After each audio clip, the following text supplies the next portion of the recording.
So take a few more minutes to remember the positive motivation that you generated earlier and try to really make sure that your reason for being here, participating in this class, is to benefit all beings, yourself, and everyone else.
This is session 5, so we just have this week and next week to finish looking at this topic.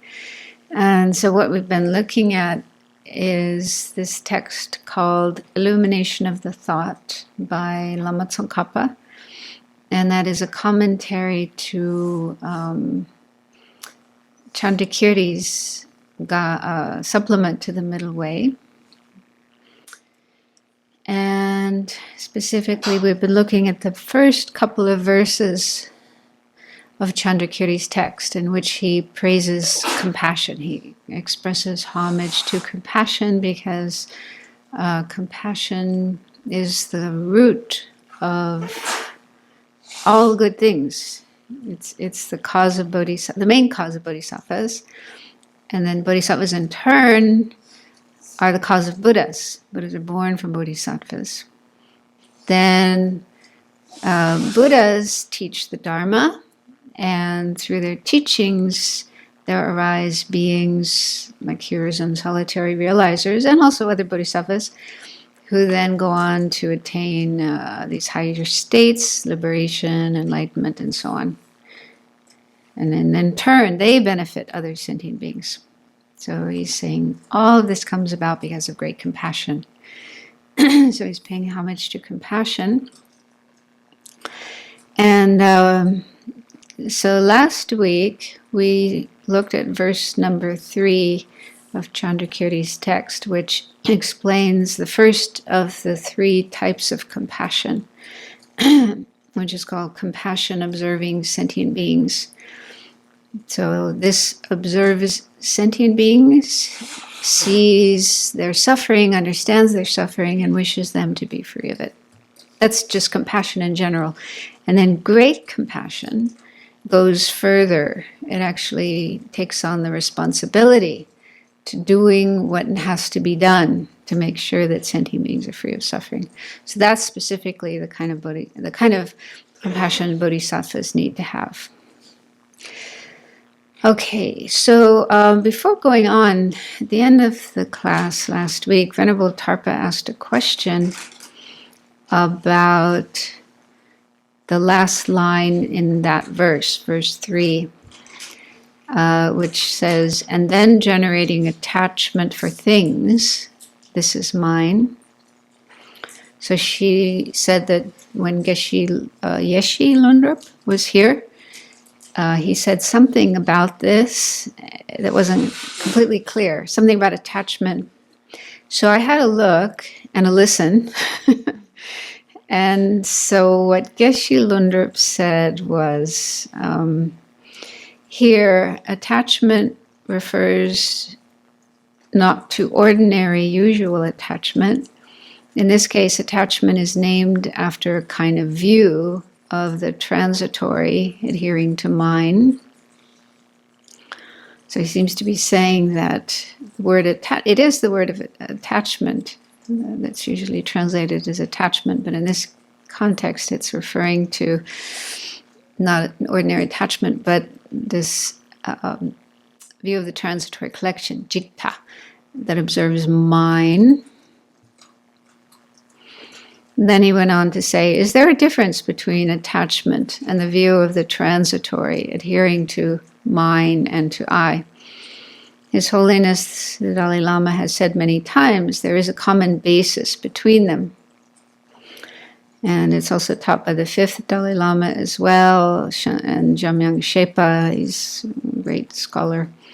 But there is some difference. We need to know this.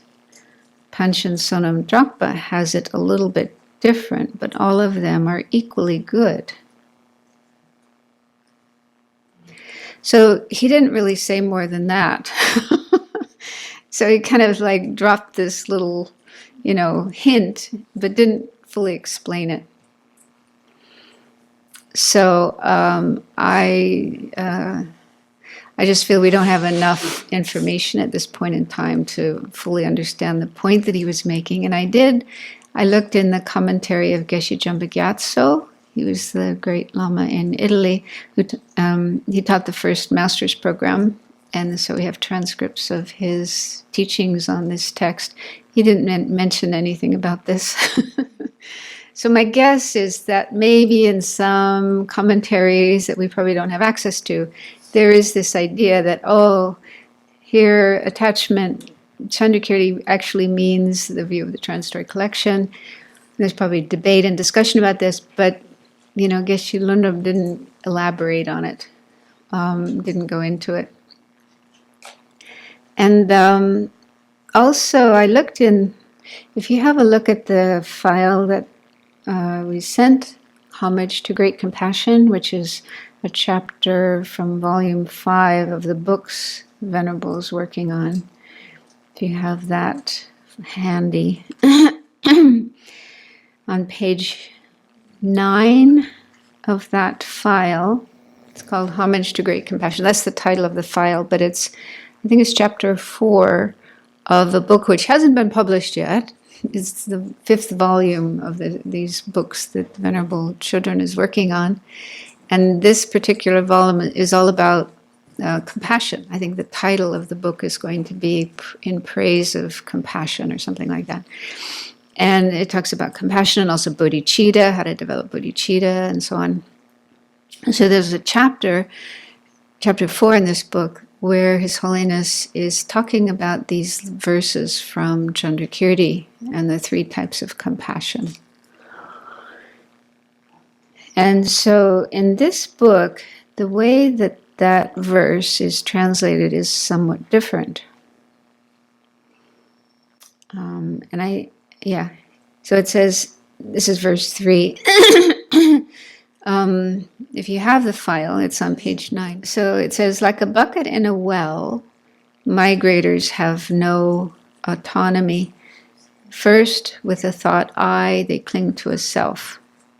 Then, with the thought mine, they become attached to things. I vow to this compassion that cares for migrators. Did anybody find it? What I'm reading? Okay. Well, I asked Venerable, it's quite a different translation than Jeffrey's, than the one that Jeffrey had.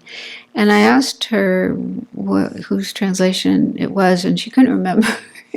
But I think it's Thupten Jinpa, because actually Thupten Jinpa for many years has been working on a new translation of Illumination. In fact, it's not just a new translation, but it's the whole translation, because this book of Jeffrey Hopkins, it's only the first 5 chapters and a little bit of the 6th, but it's not the whole book.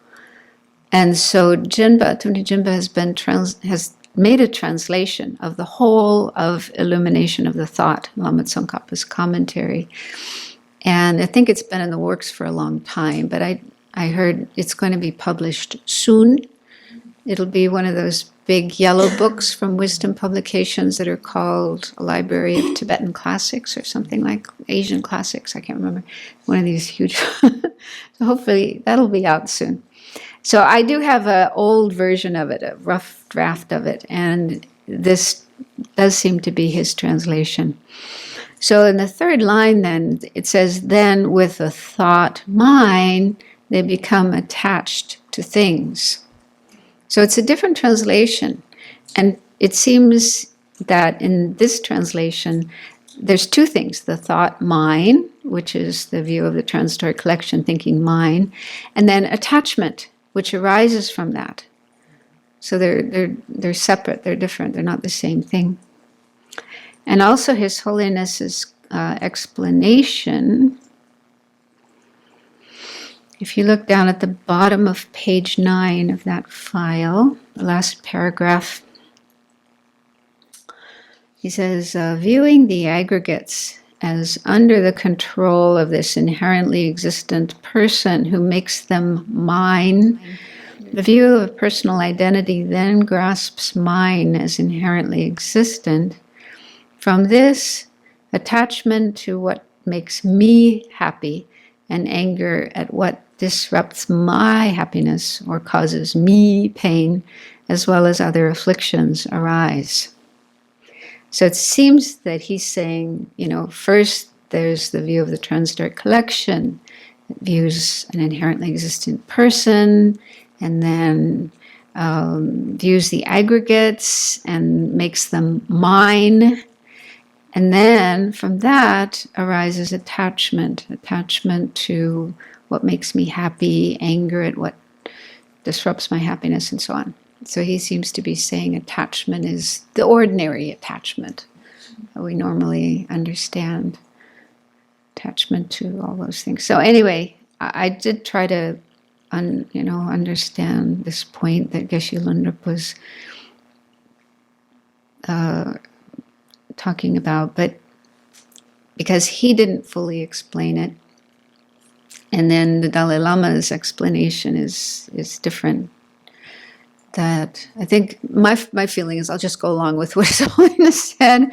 Maybe next year, if Geshe Lundrup comes again, you can ask him this question. But yeah, so is that okay? I wonder if this might be a monastery yiksha point of view, because I remember that, for instance, Geshe Losang Gyatso talks about self-centered attitude as having a common basis with attachment, and you'd think, how can that be? Because our hearts have abandoned all of the afflictions, but they still have self-cherishing. So I wonder if that's just another example of how there has been some common basis, yet it's not completely that thing. Yeah, I mean, I think normally, like when you look at the mental factors, all the different mental factors, attachment is one mental factor, and then the view of the transitory collection is a different mental factor, and they're not the same. But maybe I was thinking that maybe what he's saying here, or what some scholars are saying here, is even though Chandrakirti uses the word attachment, he's not really talking about an ordinary attachment. He's using it to refer to the view of the transitory collection. So that does sometimes happen. I can't remember an example of that, but they'll sometimes use one word, but it actually means something else. But I don't know. It seems like kind of a fine point that. But anyway, I don't think anybody would argue with the fact that based on the view of a real inherently existing I, and a sense of mine, ownership of things like my body and my things, then these attitudes give rise to attachment, the usual kind of attachment, and anger and all these other disturbing emotions. So I think that's the point Chandrakirti is making here, that this is why we suffer. Ourselves and all the other sentient beings suffer in samsara because of this basic wrong view of ourself and our I and everything else. And then all these disturbing emotions arise, and then we're like the bucket in the well, going up and down and getting banged around and not having freedom and being stuck in samsara. So that's the point. The point here is we use these ideas as a basis to generate compassion. Compassion for ourselves and compassion for all sentient beings. And that's the real point here. He's really trying to talk about compassion and how to generate compassion. Okay, then another question that came up last week was about impermanence, because the second of the three types of compassion is compassion that is conjoined with a realization of impermanence, subtle impermanence, because when somebody has realized subtle impermanence and they understand all compounded things are momentary, changing every moment, not staying the same, that will affect the compassion. So when you look at sentient beings, not only do you see that they are suffering and you want them to be free of suffering, you also see them as impermanent, changing moment by moment. So somebody asked about how do we realize impermanence? I think it's a good question. Something I've wondered about a lot because, in the Lam Rim, there's almost zero mention of, there's a lot of talk about gross impermanence, especially death, and how to meditate on that. But when it comes to subtle impermanence, the changes happening every moment, doesn't say much about that. And so since that is an important thing we need to realize to have this second kind of compassion, but also to progress along the path. You can't get very far in the path without realizing subtle impermanence. So in our tradition, it is said that subtle impermanence is a hidden object. It's not a manifest object, it's hidden. And that means that in order to realize it for the first time, we need to use a sign, a correct reason. Right, you've heard that before. And there's the usual sign that's used, you've probably heard this many times, is that it's being a product. Like this typical syllogism, the subject sound is impermanent because of being a product. Right? You've probably heard that hundreds of times. And so to prove impermanence to oneself or to prove it to somebody else, we use the fact that it's a product. It's produced from causes and conditions. So that enables us to realize subtle impermanence. So they usually use the subject sound. I think it's because of some non-Buddhist group that believed I don't know if they believed all sound, but the sound of the Vedas, these holy ancient texts, they believe that the sound of the Vedas is permanent. Okay, so the Buddhists, probably Dharmakirti and Vigna, were trying to prove to them, you're wrong. Even the sound of the Vedas is impermanent. Why? Because it's produced. But we could substitute any subject. We could use our body, for example. We could use our computer. We could use a book, a table, a cat. Okay.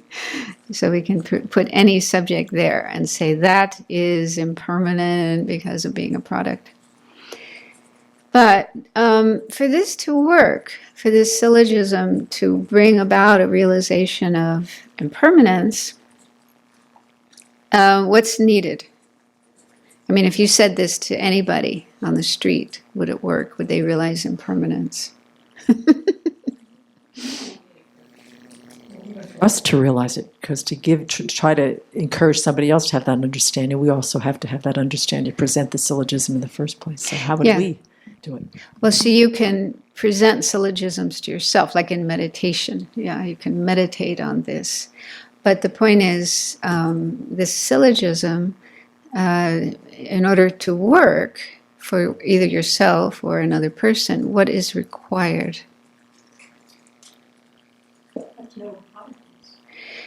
Yeah, actually, you have to know all three modes.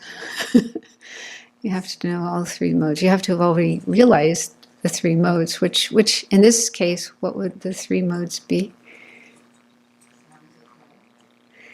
Sound is a product. So that's the first mode. It's called the property of the subject. So product is a property of sound. Sound is a product. You have to know that.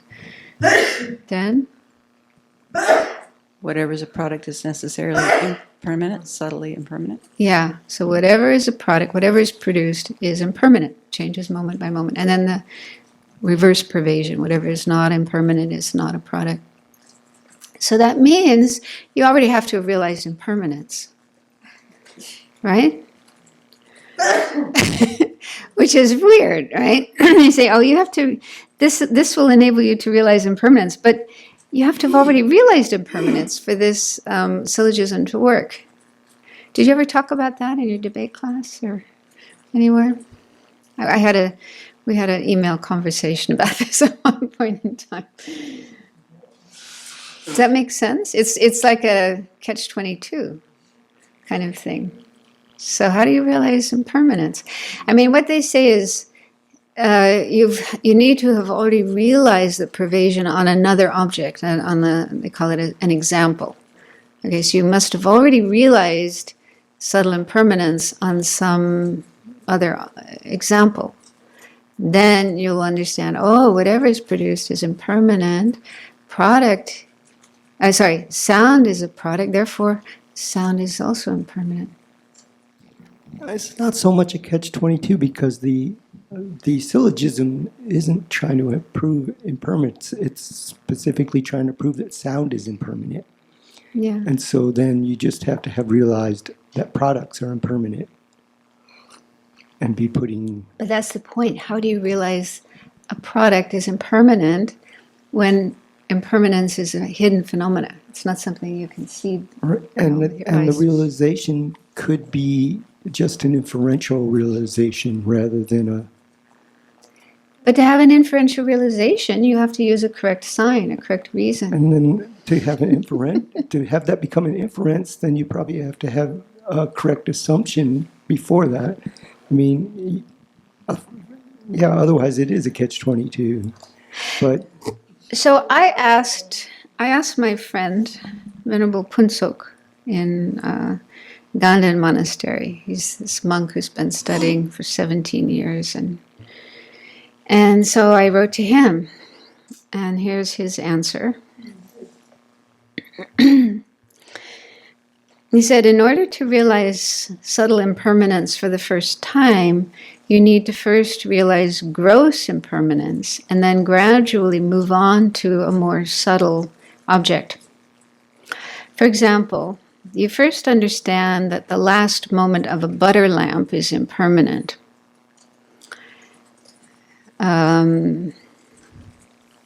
So a butter lamp, or we don't have butter lamps, but we don't even have candles, but we've all seen candles.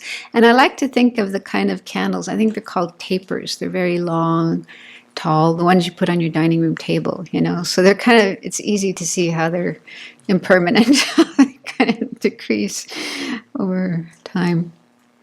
So he says, you first understand that the last moment of a butter lamp is impermanent. So the last moment of a candle, it's down to just a tiny little stub, and there's just a tiny bit of wax left, and the flame is still there, but, it's almost like gasping for air, and just any moment it's going to go out. So I like to think of that as an example.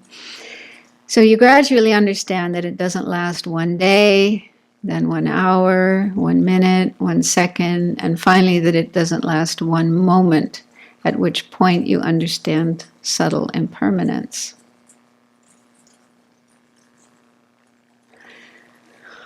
Okay, so that's his explanation, and that made sense. So we first have to understand gross impermanence, and Venerable Chuni's bubbles yesterday were a really good example of that. They really don't last very long at all, 1 second maybe. So using the example of some object that doesn't last very long, like a bubble or a candle, and another example, I once had the good fortune of meeting Ajahn Chah, who's a great Thai meditation master. He visited a Dharma center where I was, And he recommended putting a flower into a bucket of sand. Usually we we cut flowers and we put them in a vase of water so they'll last as long as possible. But if you put it in a bucket of sand, it's not going to last very long. But it will slowly wither and turn brown and die. So he said, put a flower in a bucket of sand and then watch it, observe it. And you'll probably notice, you can see it withering and then turning color and then eventually, whoa, it's like... Yeah, or even out here in the garden, the irises, they're looking pretty close to the end. Yeah, so by observing, so gross impermanence is a manifest phenomena. It's something we can observe with our eyes and our ears and so on. We can see how things change and go out of existence. And then we think about, well, how do those changes happen? Like, do they only happen once an hour, once a day, once an hour, once a minute? So thinking about it, you can probably understand that they're happening moment by moment, constantly. There's this constant change taking place, and then eventually they go out of existence, they die. So, so that was his answer, that we first understand gross impermanence, and then contemplating that, can understand subtle impermanence using some easy to understand object like a candle and or a flower or a bubble. And then apply that to anything, any phenomena that is a product that is produced. So I think for me, he's kind of given some the examples of what I understood from what we learned in class, like when we were back at the place where we said like sound is impermanent because of being a product, and we really don't understand impermanence yet, so we can't actually use that syllogism. So what I understood from our class was then, or at least from this, I don't know if we learned it in class, but in the reading of this kind of text, that you would then take they're supposed to actually understand what a product is. So you would take the reason that the person knows, and you would start going back to examples exactly what he said, that are things that finally get it back to the place of something the person does accept and understand, whether it would be from something that was, eventually it would have to go back to something that was manifest, but maybe they already had a realization or understanding of something that was even, that they inferred. And then you'd keep substituting those back in. You keep changing the syllogism until you get to something that is related but works, and then you work your way back to the original. And he kind of laid it out. I mean, we could take what he gave and probably write these syllogisms from what he said, and then make a string of them that would go from one that the person couldn't understand because they don't understand impermanence, but down to the last, down to something they did understand, like the last moment of a flame. And then you'd work your way back. That's my understanding of how this process works. That you just, and I think that's what John did when he was here, or somebody, I can't remember where we learned this, but it's the method that I understand from this is, they don't always work. And so you just take the part that, and you keep working on, I think you take the reason and keep working on that, and then you work your way back. Do you understand what I'm saying? Yeah.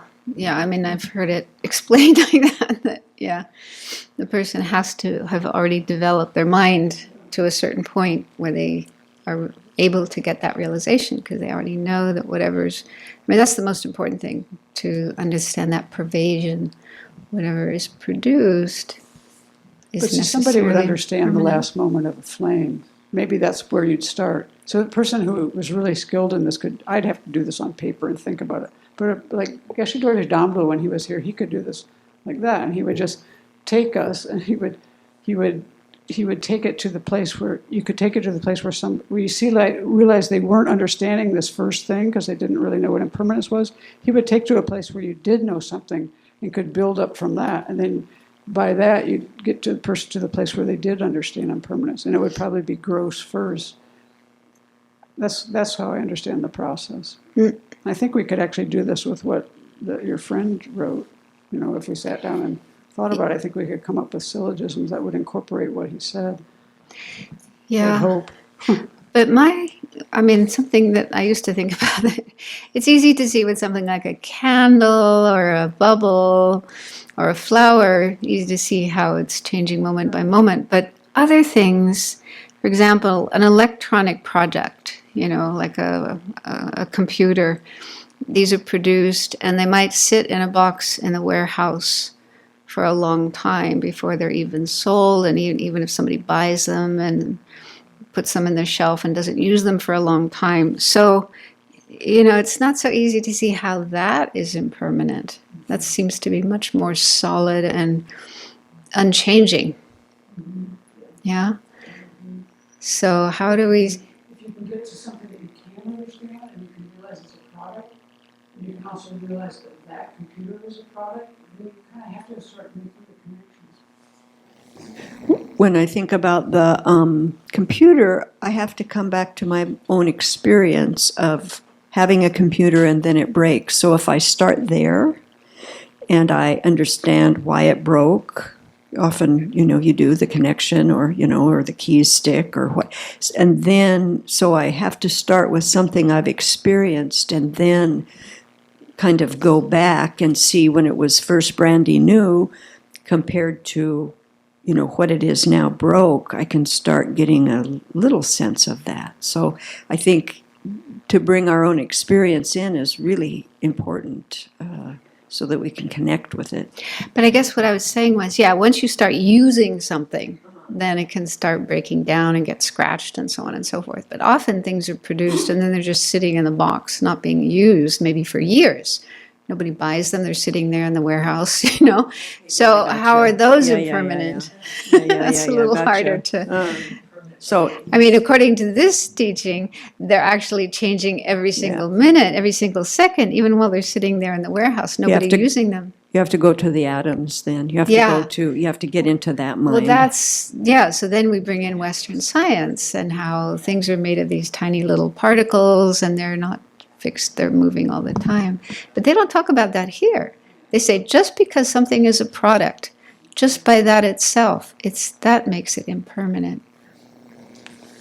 That's the very reason I think that whole little list of Asanga's meditations on gross impermanence are so very, very helpful, because he identifies all these classifications of phenomena and says, think about how this is impermanent. Think about how natural things are impermanent. Think about how human-made things are impermanent. Think about how the body is impermanent. Think about how human relationships are impermanent. It's like these 16 classes. And so if you keep coming to the conclusion that they must be changing moment by moment on all these kinds of phenomena, then I think if you stay with it, then eventually you have to assume, you just have to kind of get in your bones, really everything that's produced is. They didn't have plastic in those days. No, they didn't have plastic in those days. And it is said that it never just disintegrates, right? But it does disintegrate. It does break brittle. down. Yeah. It does break down Yeah. into tiny little particles. And Yeah, but for me, even the fact that he lists so many different categories that we should meditate on in order to begin to get understanding of this shows how hard it is to get. Yeah. Okay, I have to look at that. So it's easy to think that something like a piece of wood sits there and it doesn't do a lot of change until it gets cracked or something. And then we can go, to the tiny atoms and such.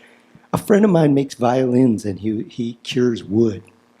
And he told me that the wood gets better and better to work with for about 20 years.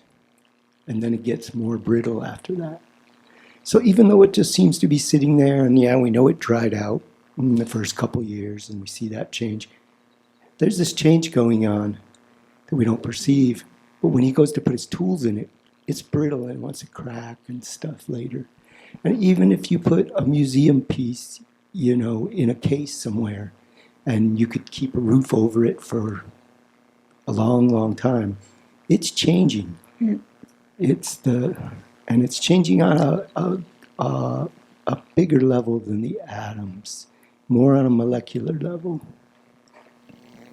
I had found a note to myself that to realize subtle impermanence, it's funny, it was in my bag, that you need to have a yogic direct perception of it. And so is that something that has to be cultivated in tandem for any of the understandings of subtle impermanence? And how do you develop your yogic perceptive abilities? I Well, guess? yeah, that's like a later realization. First, they say the first realization of subtle impermanence is inferential, which is a conceptual, conceptually you understand it. And you do that by going through this kind of syllogism, this process of reasoning or logic. You have to use a sign, a reason. So thinking about that reason, you'll get, not immediately, but it takes time, but eventually you'll get some conceptual understanding, conceptual realization. That's what's called an inference. And then you keep meditating on that, combined with calm abiding.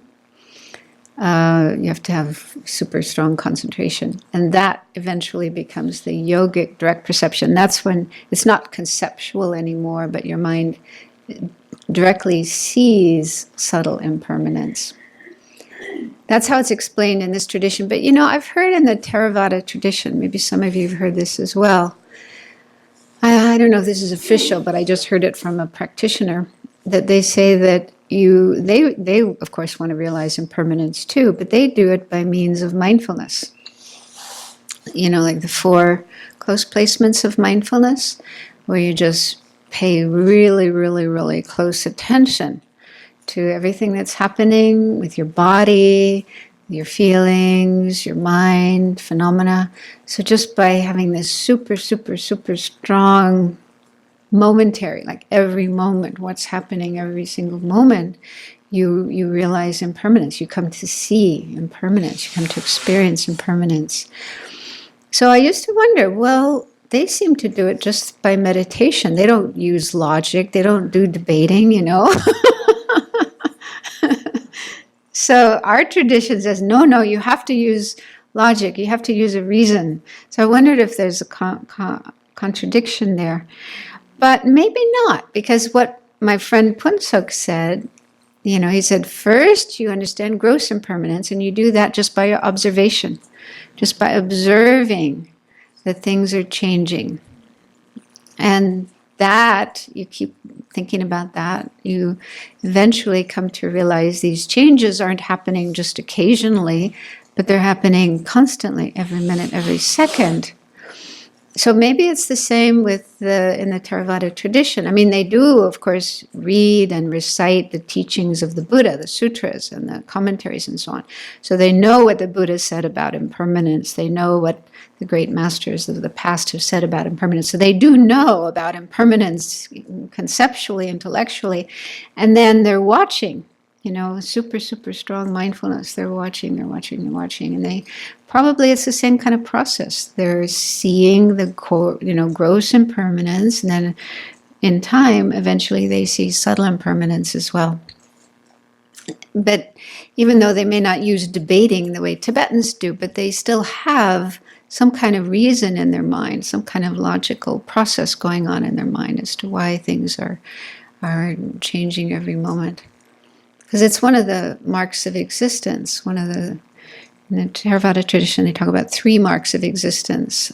All suffering, dukkha, everything, all samsaric things are dukkha, and then impermanence, compounded things are impermanent, and then all phenomena are selfless.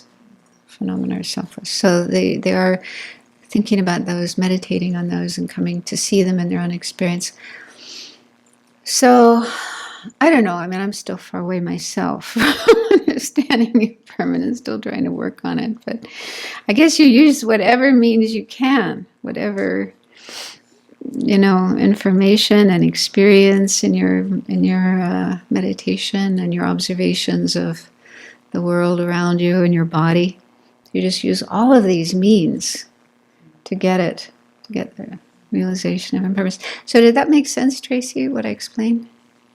Yogic direct perception is kind of a high level, but prior to that, you have to use other things to get to that, such as reading, studying, thinking, observing, and eventually you get to the yogic.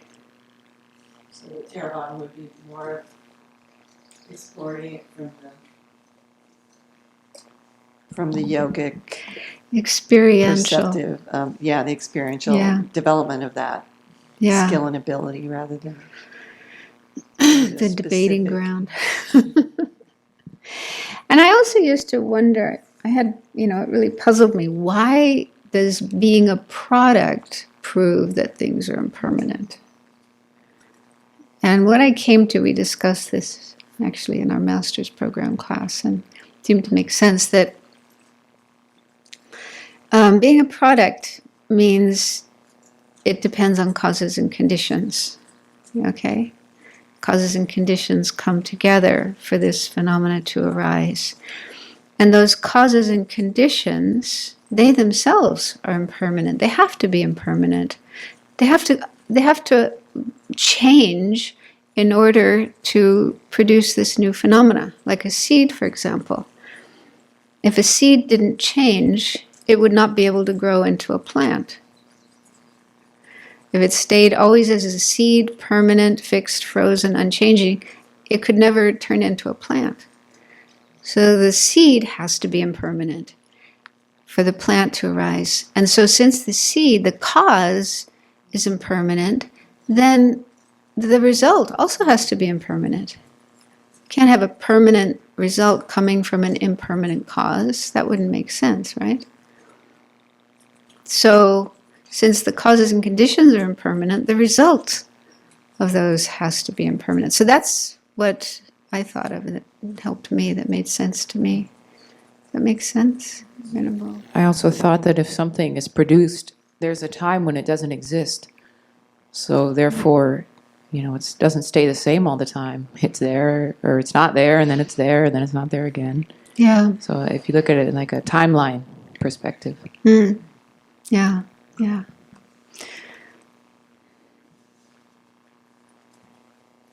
Anyway, we should probably continue. Still quite a bit more to go through. Okay, so let's go back a little bit in the text under verse 4, the paragraph that starts, "An image of the moon appears in a portion of very clear water." Okay, so this is the analogy or the image that Chandrakirti is using to illustrate the last two kinds of compassion. So he says that an image of the moon appears in a portion of very clear water that is covered by ripples from a mild breeze. The water that serves as the basic object is actually apprehended prior to the reflection, but the reflection is manifestly apprehended as a real moon that disappears each day. I didn't completely understand that line, but Geshe Gyatso explains that so the reflection of the moon in the water, okay, that's what he talks about in the verse. There's a moon reflected in the water. And the reflection of the moon is a analogy to how things appear inherently existing, although they are not. Just as the reflection of the moon in the water appears like a real moon, you could see the moon in the water and think, oh, there's a moon in the water. It's not a real moon. The moon's up in the sky, but it's reflected so clearly in the water that you may think that's a real moon there. So in a similar way, while we are under the influence of ignorance, everything we see, everything we experience appears very real, very solid, inherently existing, independently existing, truly existing. In fact, it's not like that. Things are not as real as they appear.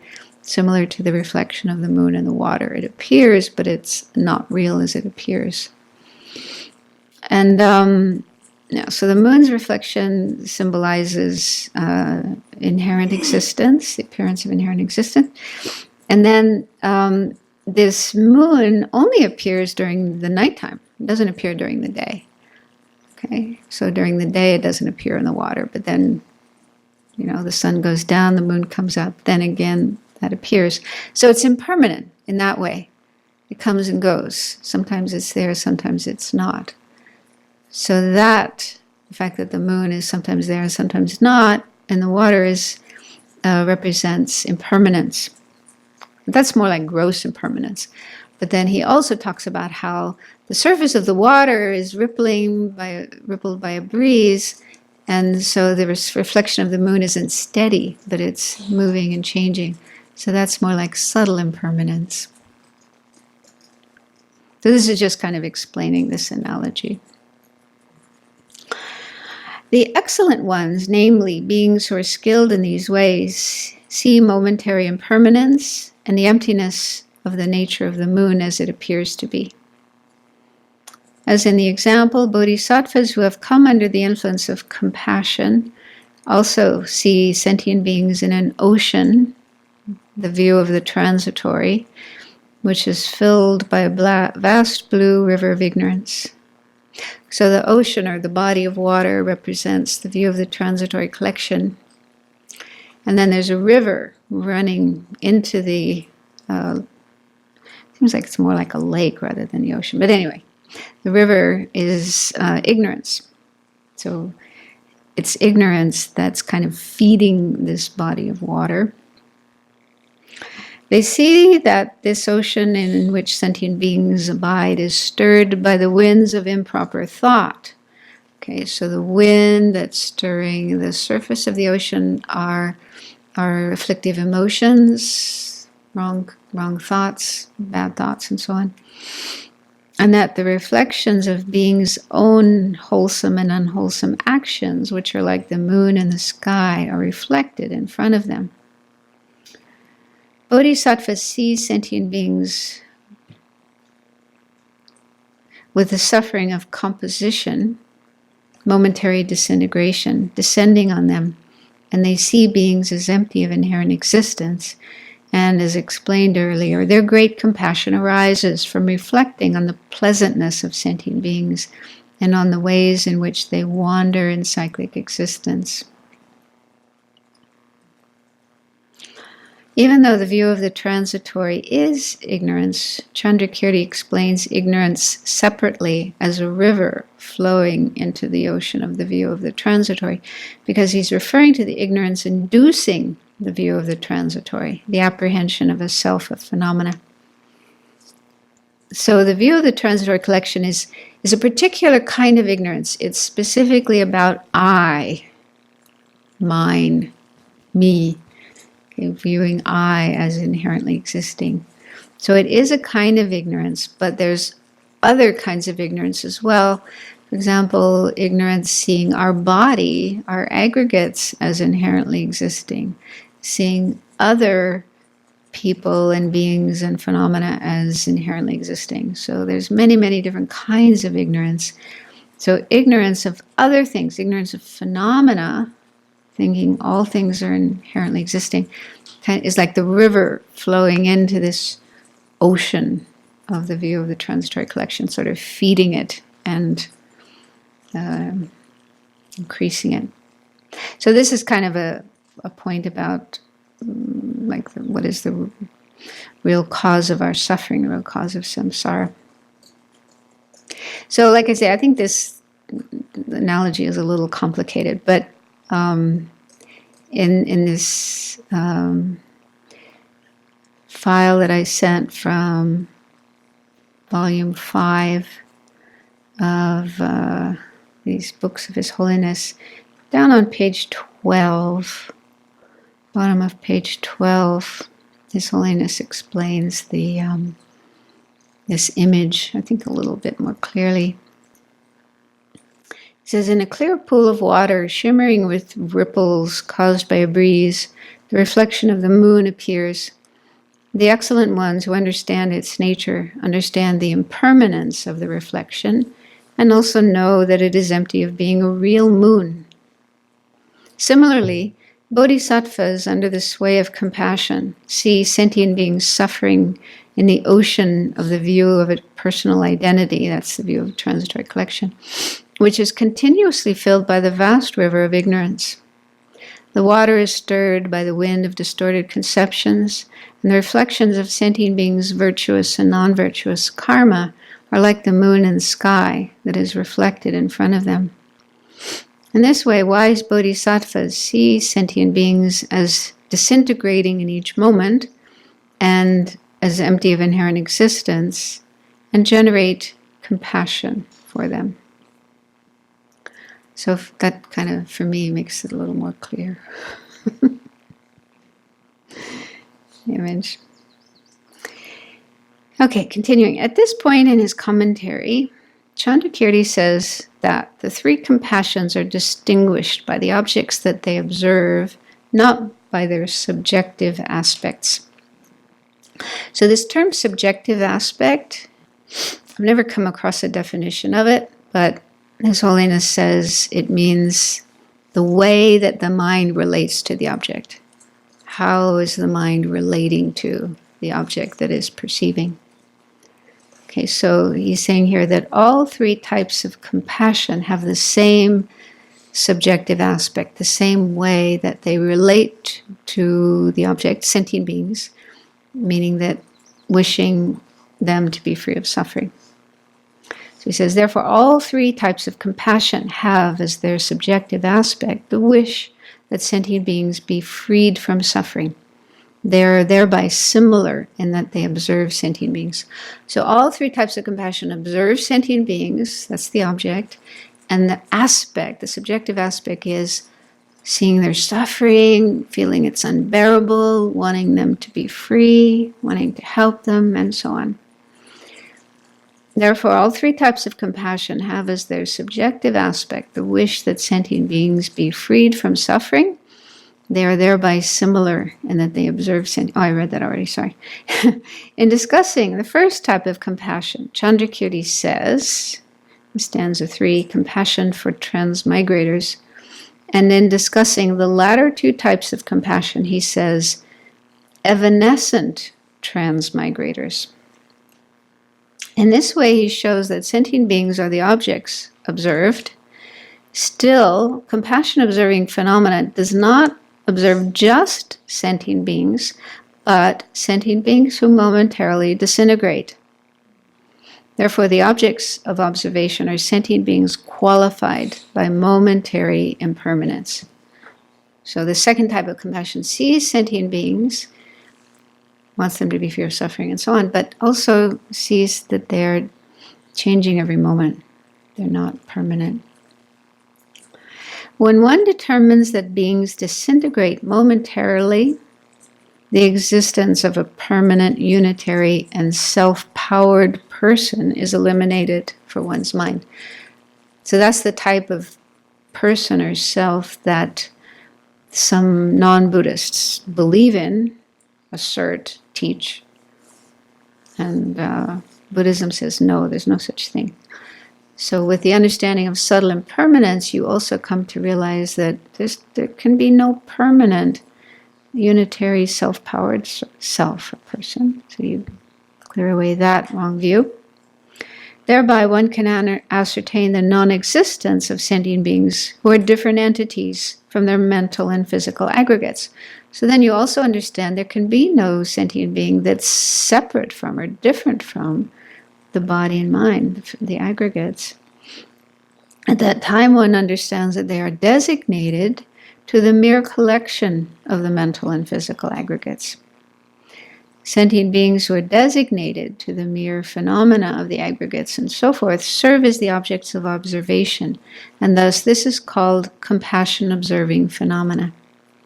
So that's the second type of compassion, compassion-observing phenomena, which really means compassion that observes that sentient beings are just named or labeled to the phenomena of the aggregates, physical and mental aggregates.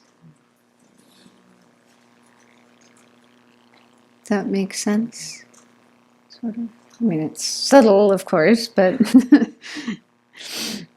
intellectually we can understand that. Impermanent sentient beings are just an illustration. Observing those who do not substantially exist and that they are not self-sufficient is also called observing phenomena. Therefore, giving the name observing phenomena to observation of sentient beings who are designated to mere phenomena is a contraction.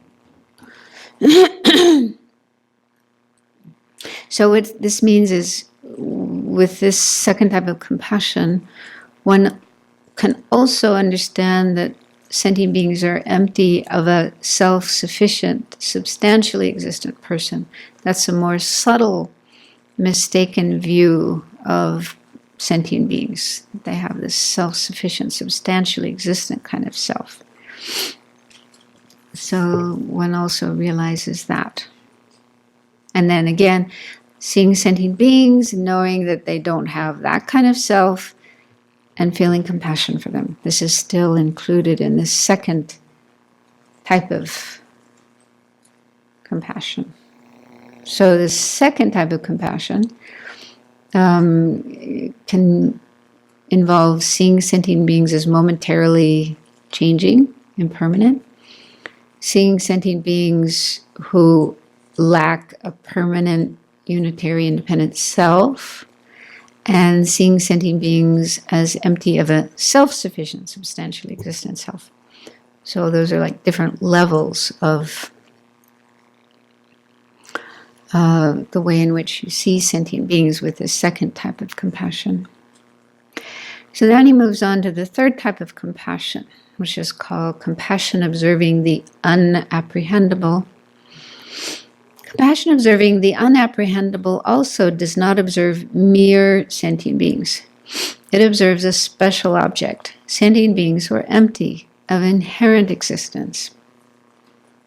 So to have this kind of compassion, one has to have realized emptiness, that sentient beings are empty of inherent existence, which is more subtle than the previous ones.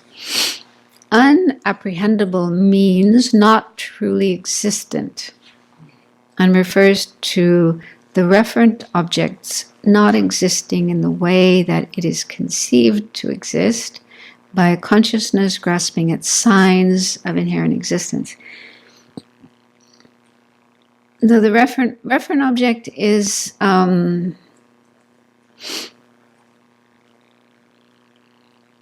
these different kinds of objects, appearing object and an apprehended object, and so on and so forth. That's in the low rig. So a referent object only exists for conceptions, not direct perception. So in the case of a conception, it's the same as the engaged object of engagement. And it said that in the case of a wrong conception, for example, the conception grasping at inherent existence. So let's say we have the conception grasping inherently existing I. The referent object of that mind is an inherently existing I. And that's something that doesn't exist. It's false. It's a hallucination. It doesn't exist at all. But still, that mind sees it, believes in it, grasps at it.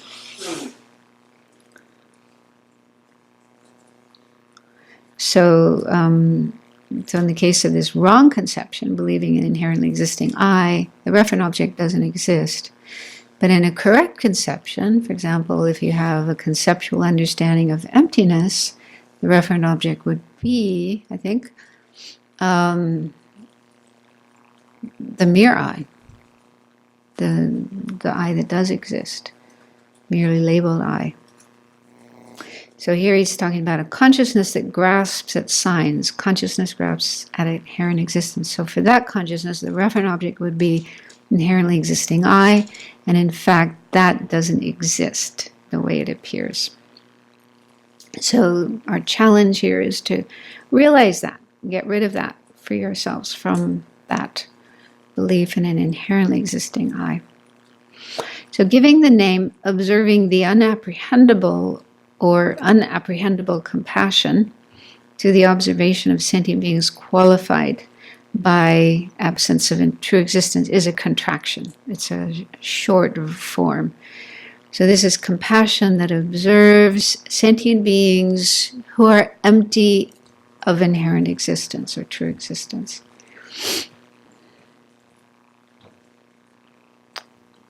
So to have this type of compassion, you have to first realize emptiness. And it's recommended that we start with our own I. You say it's easier to realize the emptiness of the I than to realize the emptiness of other things, other phenomena. But it's also said that once you do realize the emptiness of one object, then it's easy to realize the emptiness of other objects just by focusing on them. So if I get to the realization of emptiness of I, then I can think about Venerable Pende and realize that she's empty too. And then I can think about Venerable Nima, she's empty too. And Venerable Kunga, she's empty too. And the computer and any phenomena. Okay, so when you don't have to kind of go through the whole long process with every single object, but realizing it on one object makes it easy to realize it on other objects. And so the process, you've heard this many times, but they say we have to first identify what's called the object of refutation or the object of negation. Is that what Venerable Children calls it? Object of negation. Gotcha. And they say that's the hardest thing, actually. Once you can recognize the object of negation, then it's fairly easy to realize emptiness. But so in the case of the I, this would mean, even though there isn't an inherently existing I, it's actually totally non-existent, but still it appears to our mind, in our experience, there is appearance of an inherently existing I, and we're just totally addicted to seeing it and believing in it and acting on it and so on. So it's such a long-term, since beginningless time, habit that is very hard to change and very hard to even get outside of so that we can recognize it. Yeah? It's like with us 24 hours a day. Every time, every minute, every second, we are seeing an inherently existing I, and we're so used to believing in it, buying into it, that it's very hard to even get outside of it and be able to recognize it. But we have to keep trying.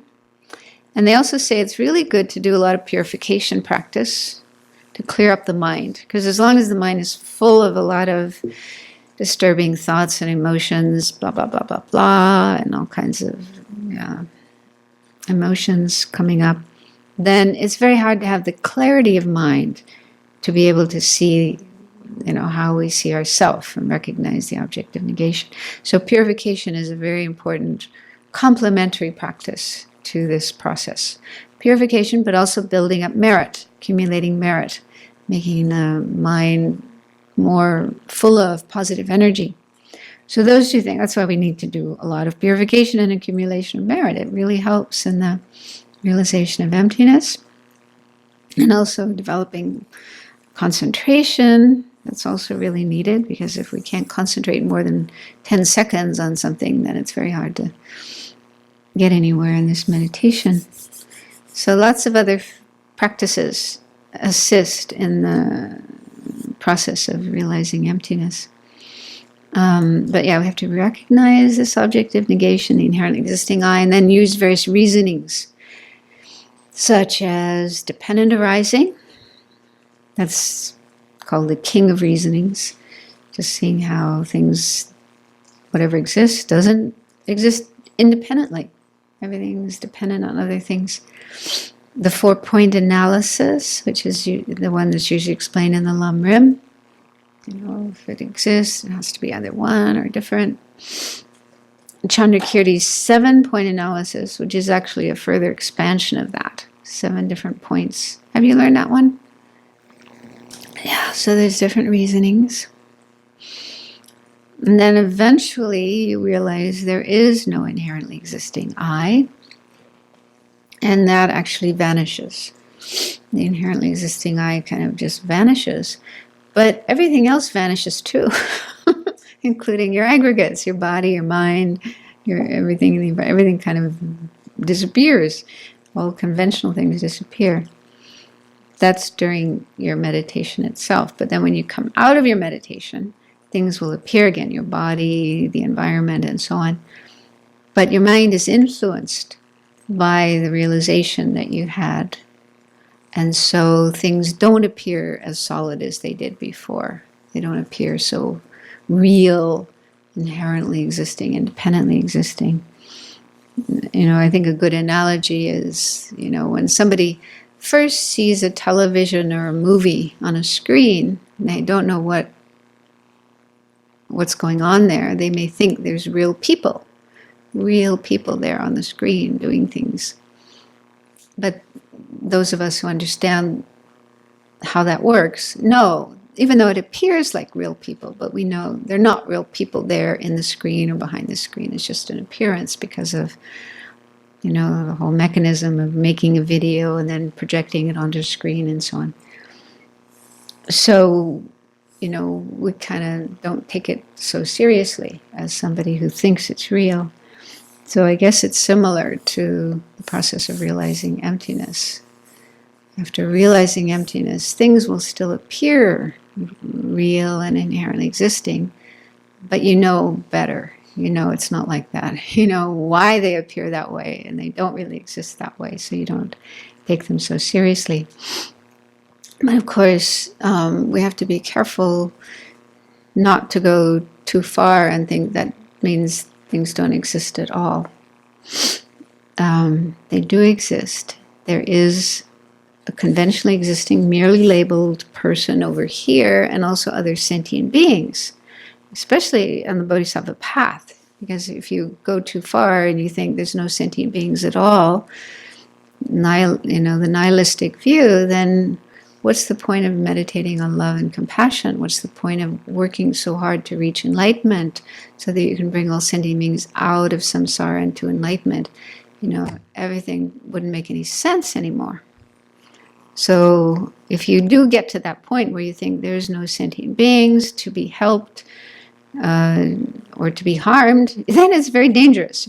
It kind of pulls the rug out from under the whole bodhisattva path, and even karma, cause and effect. Because then you think, well, what's the point of doing anything? I might as well just relax and enjoy myself. I don't need to meditate. I don't need to take vows and wear robes, and I can do whatever I want. And your mind could really get into some bad states. And this does happen sometimes to people, I guess. They have a misunderstanding of emptiness and end up thinking things don't exist at all. And then they can even start doing harmful things, negative things. So we have to be very careful not to go down that road. Okay.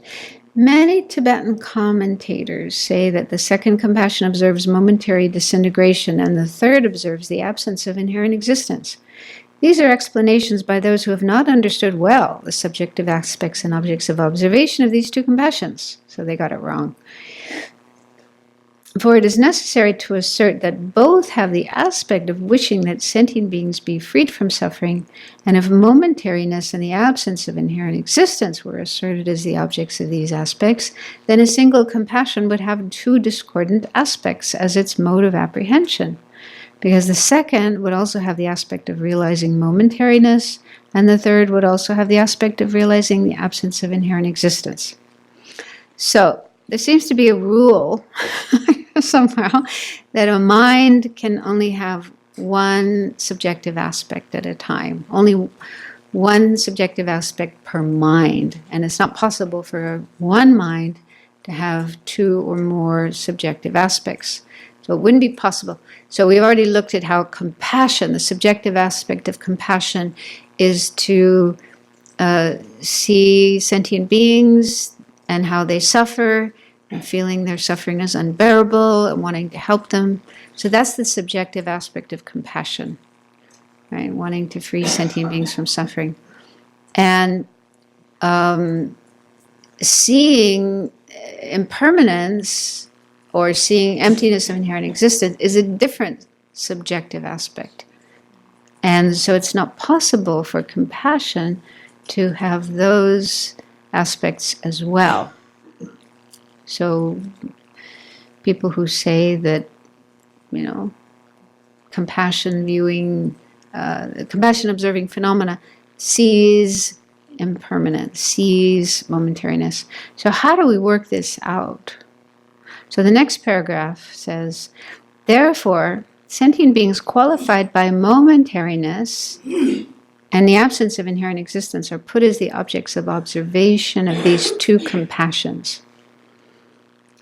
So the way of saying it is sentient beings who are qualified by momentariness. They have this quality of being impermanent, or the quality of being empty of inherent existence. So the focus is still on sentient beings who are suffering, and the mind wants them to be free of suffering, but they have this quality of either impermanence and emptiness. Thus, before persons can have these two in their mental continuums, they must ascertain that sentient beings are momentary and do not inherently exist. Then, in dependence on this previous ascertainment, the aspects of these two qualities must appear to the mind. Okay, so the aspects of momentariness, the aspects of emptiness appear to the mind of compassion. However, it is not necessary that these compassions themselves apprehend sentient beings as impermanent or as not inherently existing. The appearance of these qualities to a compassionate mind due to previous ascertainment is sufficient. So this is one of these these tricky things that we're looking at in the course with Geshe Lundrup, and one of the things that didn't really get solved. But if you go back to that file, the Homage to Great Compassion, this is His Holiness's explanation, edited by Venerable Children. So just below where we were last, we were at the top of page 13. And then 2 paragraphs down from there, it starts with, what does it mean to say that great compassion sees sentient beings as qualified by subtle impermanence? Sentient beings have had the quality of subtle impermanence since beginningless time. So this quality is not being made up or projected on them. Sentient beings appear as being impermanent, and the mind apprehends them as impermanent. Okay, so they're already impermanent. Before we've realized impermanence, we don't see that, but it's there. And then after we realize impermanence, we see them as impermanent. Now, a wisdom that has previously apprehended the momentary impermanence of sentient beings accompanies great compassion. Here, accompanying means that the wisdom apprehending the impermanence of sentient beings is still present and is influencing the present consciousness of great compassion that has the intense wish to protect sentient beings from all samsaric dukkha. Some learned adepts say that the wisdom and the mind of great compassion are explicitly conjoined. That is, both of these minds are manifest simultaneously in the Bodhisattva's continuum. So you actually have 2 minds at the same time. One is compassion, seeing sentient beings as suffering, wanting them to be free of suffering. And the other is impermanence, realizing impermanence. So those are both there at the same time, influencing each other. So this is how some explain it. Oh, yeah, anyway. The Bodhisattva now apprehends sentient beings with a compassion that intensely wishes to deliver them from all samsaric dukkha, and a wisdom apprehending them to be impermanent. Other learned adepts have a different view. They say that great compassion is manifest, but the wisdom understanding impermanence is a subliminal mind. What's the other word for that? Non-manifest, or... Anyways, kind of underground. but still influencing the mind. Nevertheless, these two mental consciousnesses are simultaneous. So that seems to be the conclusion Venerable Children came to discussing this with Geshe Lunar, and maybe I don't remember if she also checked with Geshe Dado how to come to this. But anyway, the point is there's different points of view. Different adepts, different scholars say different things. Some say that both of these two minds are there manifest simultaneously. Others say, no, you can't do that. That's not possible. Only one can be manifest at a time. The other one has to be non-manifest. So there's different explanations as to how it works. And I don't know if it really matters that much. But the point is that somehow, once you've realized impermanence, you realize that sentient beings are impermanent. They change moment by moment. That realization will influence your compassion somehow, so that you see sentient beings not as permanent, fixed, unchanging, but you see them as changing moment by moment by moment by moment. And at the same time, you have this strong compassion for them, wishing them to be free of suffering. So that's this second type of compassion.